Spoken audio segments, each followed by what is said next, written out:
Thank you. Thank you. Thank you. Thank you for that wonderful introduction, Bob Russo. Let me begin as I always begin. I try to be the same person no matter where I go and what audience I speak to. So let me begin by saying power to the people. Power to the people. Power to the people. I'm so glad to be here with you for this award ceremony, and so glad to be invited back a second time to speak to the mighty, mighty Omega Psi Phi Enterprise chapter. Give him a big hand.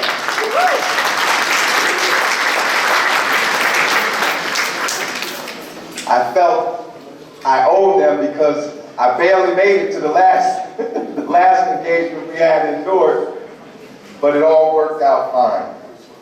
And I'm here this morning among friends. I see so many that I know.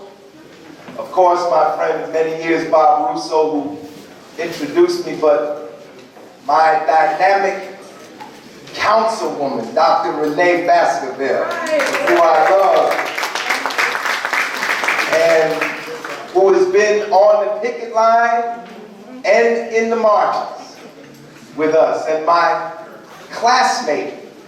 Many of you don't know the close relationship that I have with the mayor of Montclair, Robert Jackson. We were both Mayor Robert Jackson. Yes, give him a big hand. That's the mayor. We were both students at Princeton University. We were both Princeton University graduates, class of 1978. Yes, sir. And both veterans of the anti-apartheid movement. Now, I know Mayor Jackson, he has to be like a mayor now, but he used to be quite the radical at Princeton when we were fighting to overturn the racist apartheid system in South Africa. And the method was economic disengagement to get those corporations that were doing business with South Africa to divest, because they were in fact supporting and nurturing the racist apartheid regime. And we did that by pressuring organizations that had, and institutions that had investments in those corporations, like Princeton University with a multi-billion-dollar stock portfolio, to take its money out of those corporations that supported the racist apartheid regime. And after 66 consecutive days of protest, which began on February 1st, 1978, and concluded 66 days later, Princeton did divest from several major corporations. And Mayor Jackson was a part of that movement. But there's a man here who has a special place in my life. He's sitting there so quiet, so humbly. You wouldn't know that he was the first black member of the Newark Board of Education. In the history of the city of Newark, he was on the board even before Ken Gibson was elected. And he, like Dr. Baskerville, is a doctor of medicine. And as a doctor of medicine, he delivered my first daughter. I have 3 daughters. He delivered my oldest daughter, whose birthday will be Monday, by the way. Right. He delivered Laini Buradisha Hamm in 1974. In 1974 at Presbyterian Hospital in Newark, New Jersey. Dr. E. Wyman Garrett, a freedom fighter in his own right.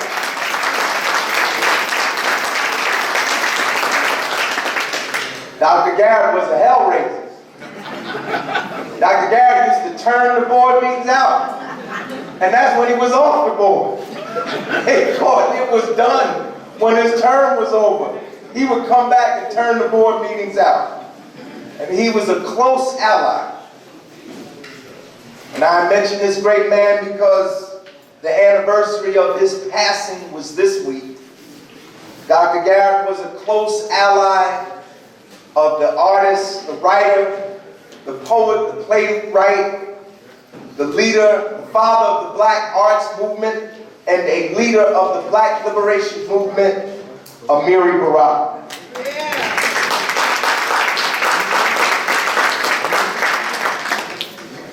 And when those two got together, watch out.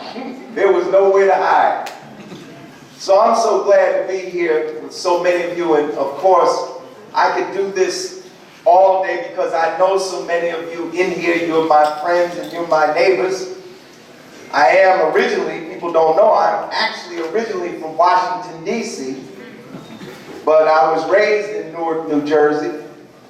But I've been here in Montclair, believe it or not, for 24 years. Been here in Montclair for 24 years. But at least two more people I need to recognize, and she's walking around here, and that's the great council president from the city of Orange, an elected official, but an activist in the labor movement as well as in the community. And that's City Council President Donna K. Williams. Give her a big hand. She's here.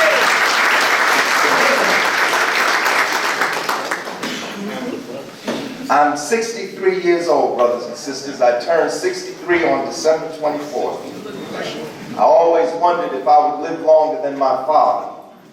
My father passed when he was 53 years old. And I've lived long enough to see some people in this room who are adults. I knew them when they were children.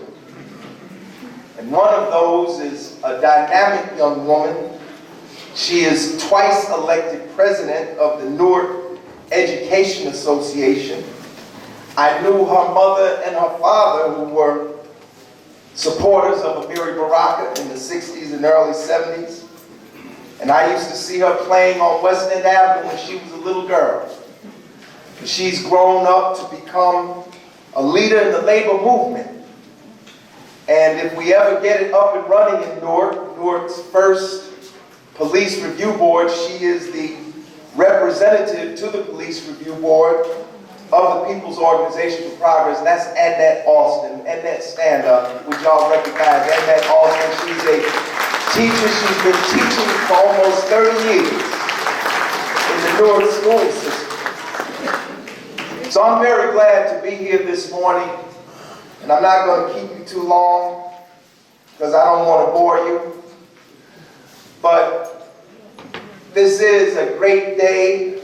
It's a day of celebration. We're here to honor two great men because they stand in the spirit of Dr. Martin Luther King, and that's my brothers Albert Pelham and Steve Hamm. Give them a big hand. They're the honorees today. And they're being honored because they live and they carry out their work in the spirit of Dr. Martin Luther King, whose birthday is tomorrow. We celebrate the holiday on the third Monday of January of each year, but he was actually born on January the 15th. And his birthday is a national holiday not because of the generosity of Congress, not because of the support of then President Ronald Reagan, who opposed making his birthday a national holiday. His holiday exists because the people made that holiday exist. That's why that holiday exists. If we had left it up to leadership, we wouldn't have a Martin Luther King holiday. And I hate to say it, but I have to tell the truth. There were even some black people that were saying, we don't need a holiday. If there's any if there was ever anyone who we should have a national holiday for, it should be the Reverend Dr. Martin Luther King. People don't understand the depth of his commitment.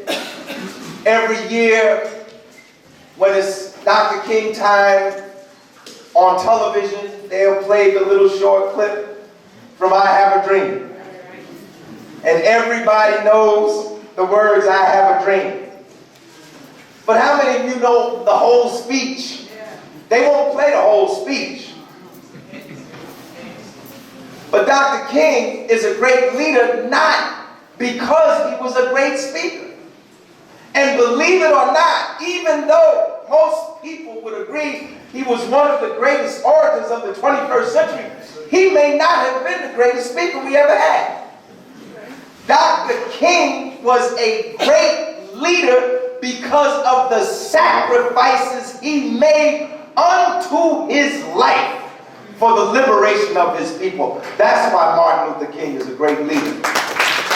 Dr. King,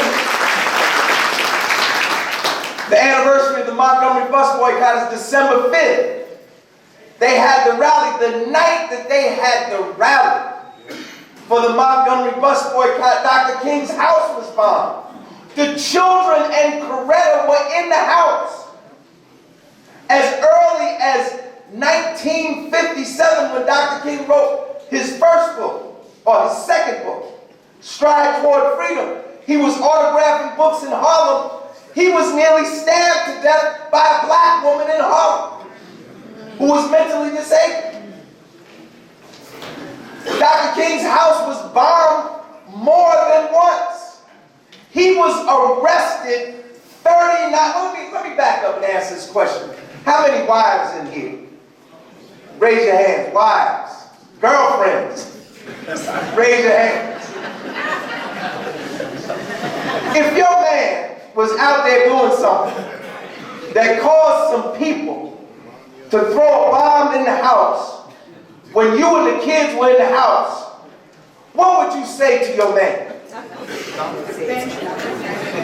What would you say? Thank God that Dr. King had a strong black woman like Coretta Scott King, who was just as courageous as he was, and who in fact did not discourage his civil rights activities. See, most people, and it would have been natural, it wouldn't have been wrong, it would have been natural for them to say, Martin, what you doing is going to get us and the kids killed.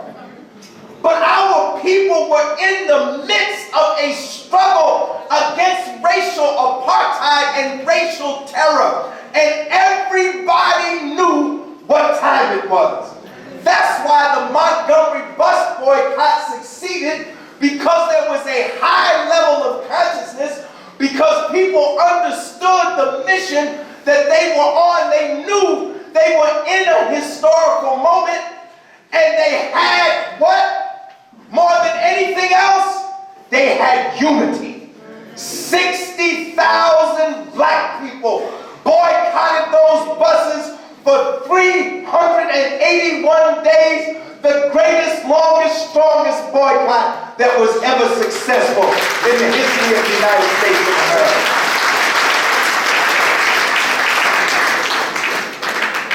And Stride Toward Freedom is Dr. King's story of the Montgomery bus boycott. And he was nearly stabbed to death in Harlem. He was beaten numerous times. He was arrested 39 times. He was arrested so much his own children would ask him, Daddy, why you go to jail so much? I mean, how many of us could rise to that level of sacrifice? And he didn't just face that danger in the South. He faced it in the North. Dr. King was nearly stoned to death when he marched in Chicago, Illinois.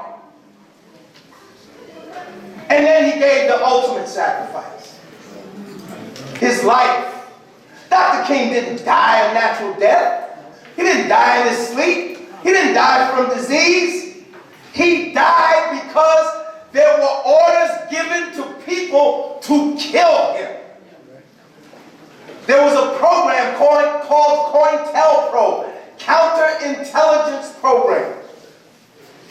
And one of the objectives of COINTELPRO was to prevent the rise of a black messiah, who could in fact unite not only the black people, but could unite people of all races, because ultimately Dr. King understood that even though he came up out of the movement of black people for freedom, he understood that ultimately our condition couldn't change without everybody's condition changing. He understood that, and he gave his life, but it didn't stop there. We could end the story right there, couldn't we? But it didn't stop there. Dr. King's brother was killed after he was killed under mysterious circumstances. And it didn't stop there. On a Sunday morning, somebody came into the church, and while she was playing at the organ, they killed Dr. King's mother. Did you know that? They shot her dead. This is the level of sacrifice. This is why we are here. We are not here just out of some frivolous celebration. We're here because blood and lives and sweat and tears and treasure and love and hope were laid down so that we could be a freer people today. And if we ever lose sight of that fact, brothers and sisters, then we will have gone astray. All of us benefited from the civil rights movement. And you know, we have a national monument now. It's beautiful. How many of you have been to the King Monument? It's a beautiful monument. I've been there. We have a monument. We have a national holiday. But I dare you to find me one student in the Montclair Public Schools who we could bring here today who could recite Dr. King's I Have a Dream speech from memory from beginning to end. See, I'm old enough to remember when we were taught speech giving in school.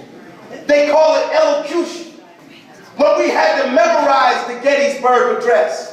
When we had to memorize the Declaration of Independence, and we had to stand and deliver in front of the class.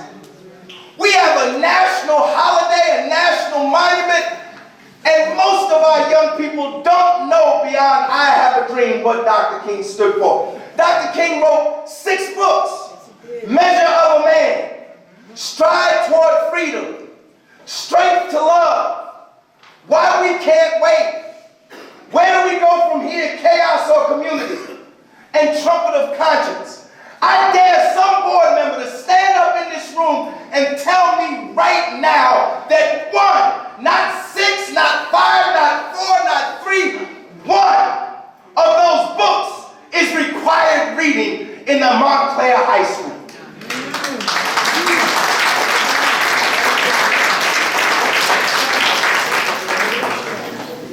Because if the young people and the old people don't understand what Dr. King stood for, then his holiday will become just another sale day. It's already a sale day. Right now you can pick up the paper, Martin Luther King sale. Because ultimately in a capitalist society, everything is reduced to market value. So I challenge you today. I mean, to do one simple thing. You know, usually when we come up here to give speeches, we talk about transforming the world, transforming the nation. I give you one challenge today. Here's one simple challenge. Make Dr. King's writings required reading at least in our middle schools and high schools.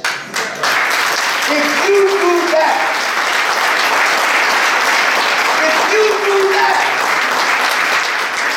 you will have achieved a major accomplishment in 2017. If you do just that. Because I'm telling you, brothers and sisters, if you really knew what Dr. King was all about, you would be like, I remember when I first started reading Where Do We Go From Here, Chaos or Community? And I'm reading, and I'm reading, and I'm reading, and I'm like, is this Martin Luther King or is this Malcolm X? See, a lot of us live with media-created distortions of reality.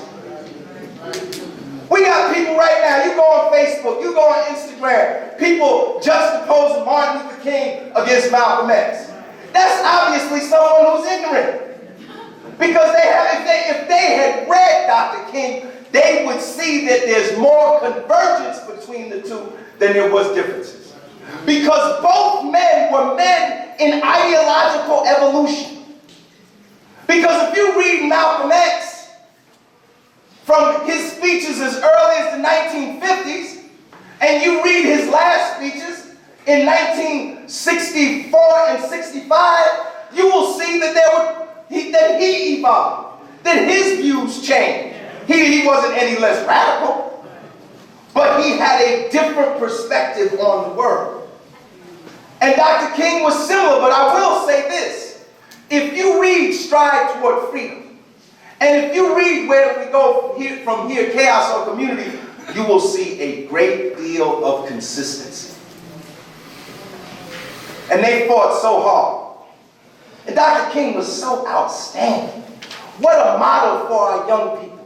Graduated high school at 15. Graduated college. He finished undergraduate school at 19. Ordained minister at 22. Had his PhD at 26. And became head of the Montgomery Improvement Association at 27. He was 27 years old when the Montgomery bus boycott started. And he was 39 years old when he was assassinated. In just 13 years, he changed the world. And the world is changed. Now I hear a lot of people say, we ain't made no progress. That's a damn lie. We made a lot of progress. We're not where we should be, or where we want to be, or ought to be. But only a person who's not old enough to have experienced the racial terror. I mean, to say Jim Crow obfuscates what was going on. Jim Crow sound like something nice. Sound like a dance. Let's dance Jim Crow. In fact, that's what they used to do. Dance Jim Crow. It was racial terror that our people lived under. It was the Klan coming in and killing our people. Do you know how many people were lynched between the end of the 19th century and the middle of the 20th century? Thousands. When they went to look for the bodies of Schwerner, Goodman, and Cheney, the three voting rights workers, when they dragged that river, they dragged up all kinds of bodies. Because they would just kill black people with impunity. Little Emmett Till. Most people say the civil rights movement really didn't start with Rosa Parks' act of courage. It started with Emmett Till. In fact, Rosa Parks was working on the Emmett Till case. She was the secretary to the Montgomery branch of the NAACP. They took that little boy, they didn't just kill him, they mutilated him. Simply because somebody said he whistled at a white woman. See, y'all don't know. Y'all don't know. It was against the law to have. Don't you know about that case that just happened down there in South Carolina? The cop said I went after the guy because he looked at me. Don't you know where that comes from? That it was the law. You couldn't look a white person in the eye. You could not have eye contact with white people. It wasn't just racial separation. It was a whole way of life. And just as on the plantation, the master could take our lives with impunity, they did the same thing under apartheid here in the United States. Don't call it apartheid over there in South Africa. They learned it from these racists here in the United States. If it's apartheid over there, it's apartheid over here. It was apartheid here in the United States. Now I'll tell you something else. It wasn't just apartheid in Alabama and Mississippi and Georgia and North Carolina and Florida and Texas. It was apartheid right here in New Jersey. This is one of the most racist, segregated states in the United States. Even to this day, the New Jersey public schools are 4th or 5th in the nation as the most racially segregated schools in the country. I know some of y'all don't like to hear that. You shouldn't invite me to speak. Don't invite me to speak. Don't invite me to speak. Here he goes talking that black stuff. And don't invite me. But you know what I'm going to say? I'm not running for no office. I'm 63 and I'm going to call it like I see it.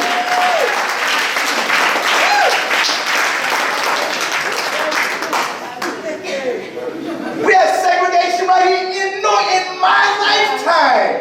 In my lifetime. We had segregated theaters in North. Black people couldn't sit in the mezzanine, the main part. We had to sit in the balcony. I know what I'm talking about. The RKO Proctors, the Lloyds, the Paramount, that Bradford, the Adams. I know what I'm talking about. That White Castle down there on Hawthorne and Elizabeth, black people couldn't even work in there. You wouldn't know that now. It's all black in there now. Black people couldn't get a job in there. The first civil rights demonstration in the contemporary era was led by Robert Curran, who was with the Newark Corps chapter. And they demonstrated at the White Castle in Newark. Black people couldn't get a job down at the National Newark in Essex Bank. Couldn't get a job down at the Howard Savings Bank, except as cleaners and maintenance people. There were no black tellers. In Bamberger's, the building is still there. Bamberger's. Black people couldn't try on clothes. In Bamberger's, they would let you buy the clothes, but you better not go in that fitting room. They will send somebody in there after you. Black person couldn't try on a hat in the hat store. This was Newark, New Jersey. This is what I'm not talking about Montgomery, I'm talking about Newark, New Jersey. And it was racist then and it's still racist today. It's still racist today. But our people had courage, brothers and sisters. They had courage and they paid the price. They lost their lives. They lost their jobs. Most black people work for white people. And if they were seen on somebody's picket line, somebody would run back and tell it, and they would get fired. And women talk about sexual harassment today. Many of our black women work as in-house domestic workers, like my Aunt Joan. And they were the victims of daily sexual abuse. Some black men didn't even want their wives to do that work because they knew that their wives would be taken advantage of by the white employers. Let's talk honestly here. Let's talk why we are still fighting racism today. Why is it in 2015 a white supremacist could go into the Emmanuel AME Church in South Carolina, be welcomed with open arms in a prayer circle, sit there with the people for an hour, and pull out a gun and shoot and shoot and shoot and kill 9 people, and then with the utmost,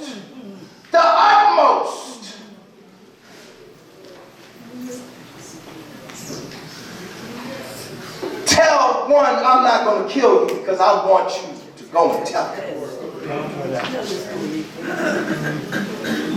See, these white supremacists are around here today because our government never took the action it should have taken years ago. If you don't get that cancer, when it's just a little tumor, it's going to spread throughout your body. Dylan Roof exists because we didn't take action after they dragged James Byrd to death, to his body to pieces down there in Texas. Dylan Roof exists Because we didn't go after 250 white supremacist organizations in this country dedicated to the violent overthrow of the United States government. After that guy went and blew up the federal building and killed almost 180 people, many of them children. If we don't confront racism in the strongest possible manner, it will continue to grow and continue to spread. And we have a racist in the White House today because we failed to confront racism in the past.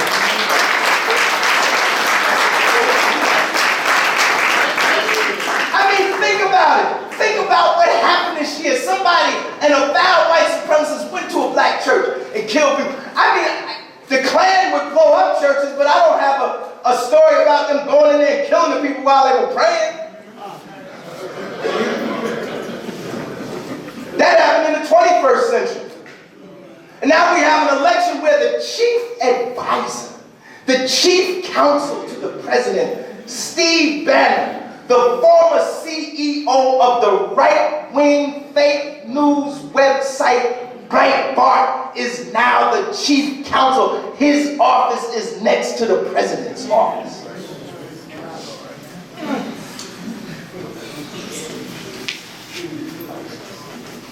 We still have work to do, brothers and sisters. We still have a lot of work to do. And some of us got to get off our high horse. We walk around here, we had 40 years of black power. Black people going to City Hall where the black mayors and treated almost as bad as they was treated when the white people was there.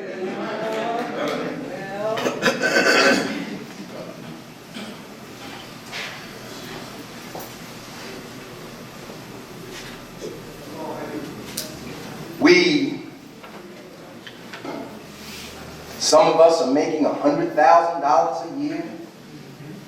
We have nice homes here in Montclair. We have good jobs. Our children go to decent schools. And we feel quite content, quite happy. And some of us think that we did this all by ourselves. We did it because I'm the smartest, I'm the handsomest, I'm the prettiest. See, all y'all got a little Donald Trump in you.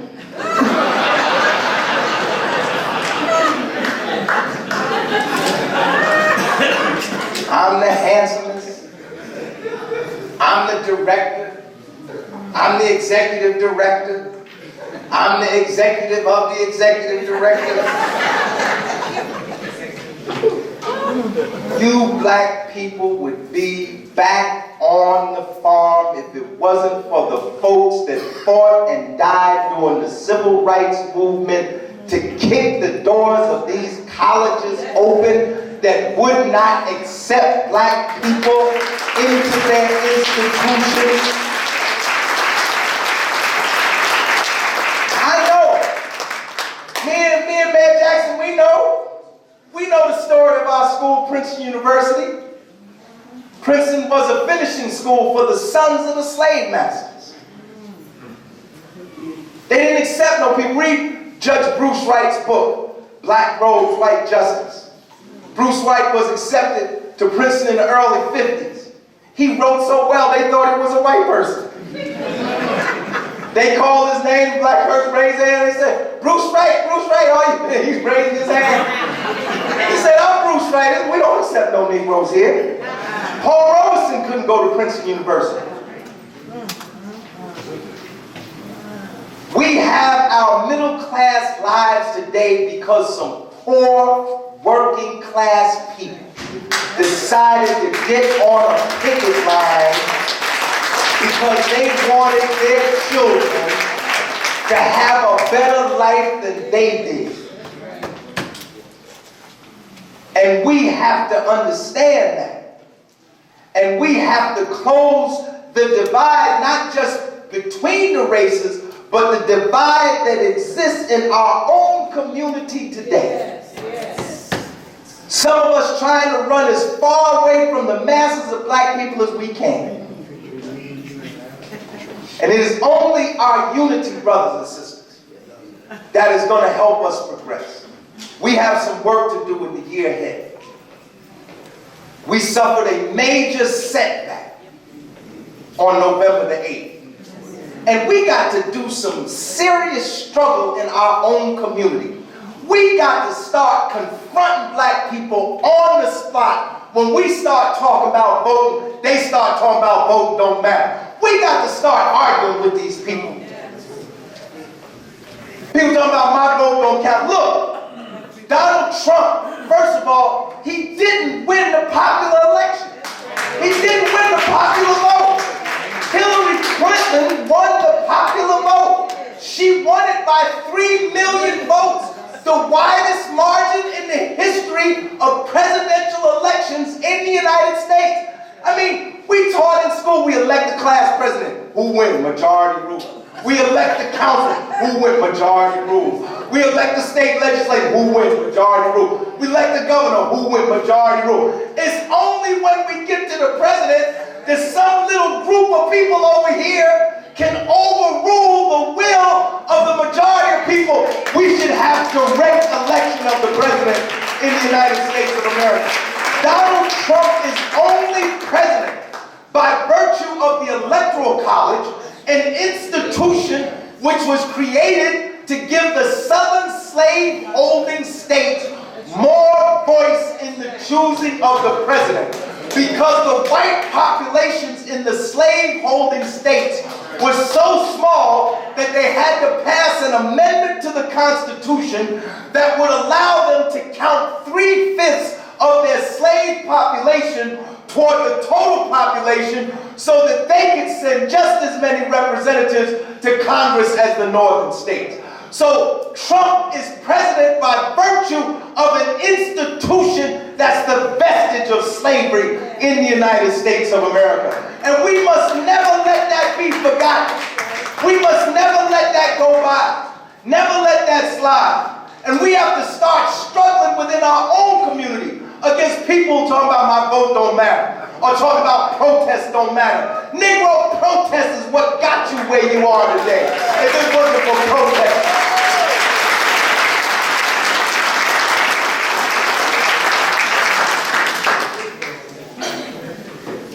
We're going to be marching tomorrow in Newark, New Jersey for Dr. King's birthday, the People's Organization for Progress.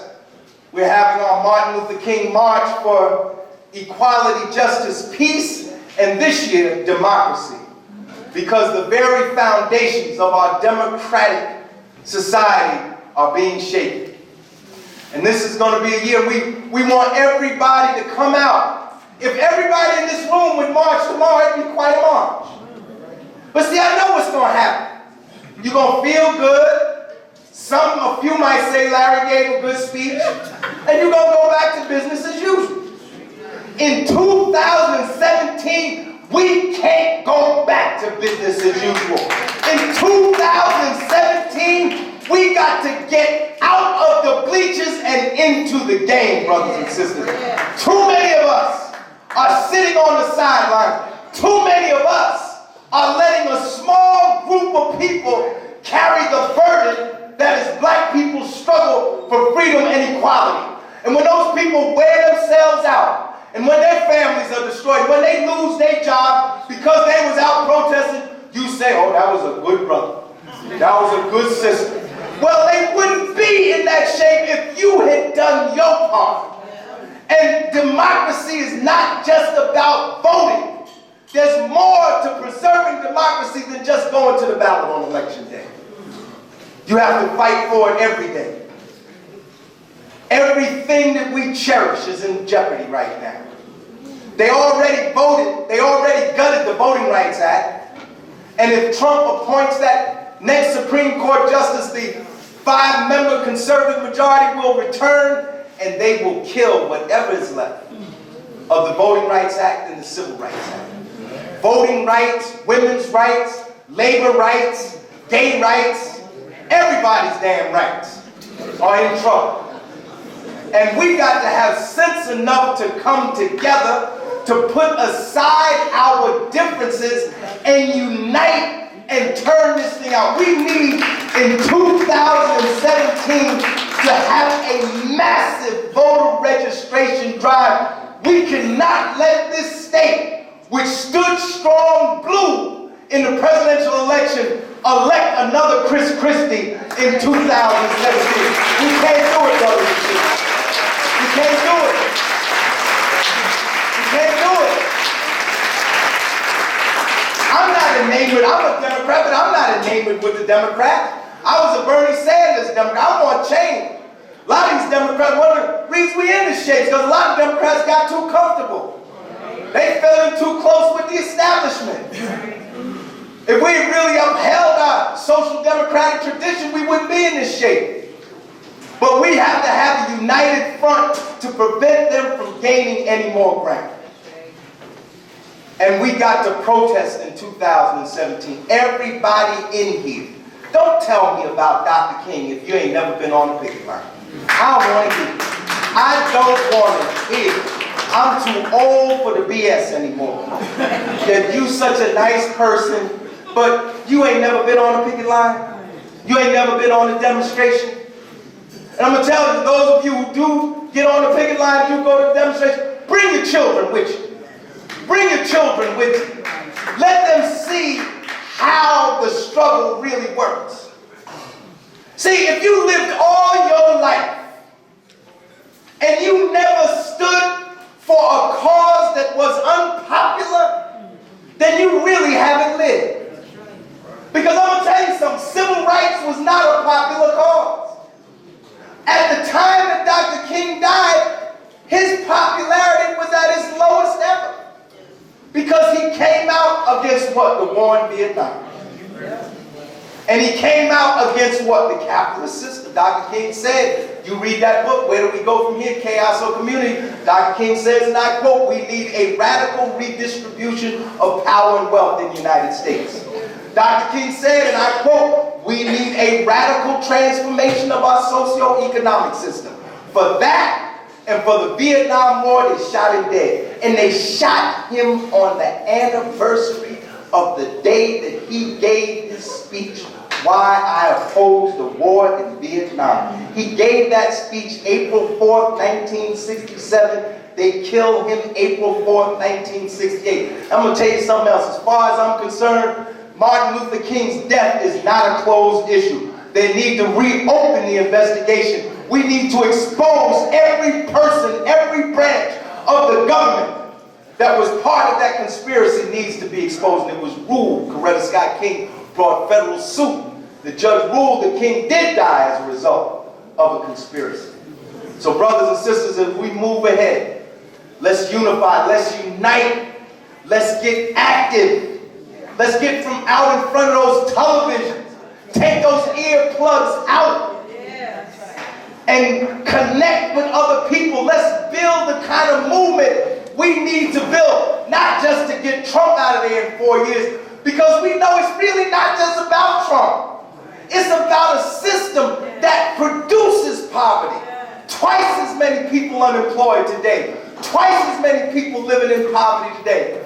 Workers make actually less money today than they did in 1967. They have more dollars, but they can buy less. We need a change. We need justice. We need peace. We need equality. We need democracy. Thank you very much. Power to the people.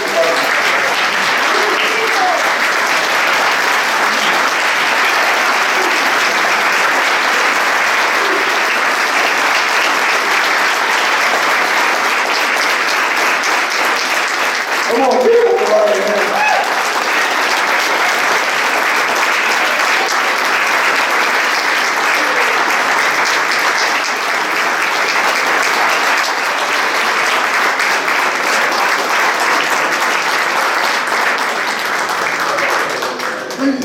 Ladies and gentlemen, Larry said, I gotta leave by 10. I gotta get on the road, I gotta get to Trenton. There's a mentoring program of young African-American men that I need to go speak to. And we did everything to get him on, and he just kept going. He gave us all he had, he's gonna give them more in Trenton. On behalf of the Mighty Mighty 85 Chaplain, I want to present you with this plaque. And ladies and gentlemen, we have work to do, and we thank Larry for his time this morning. Thank you.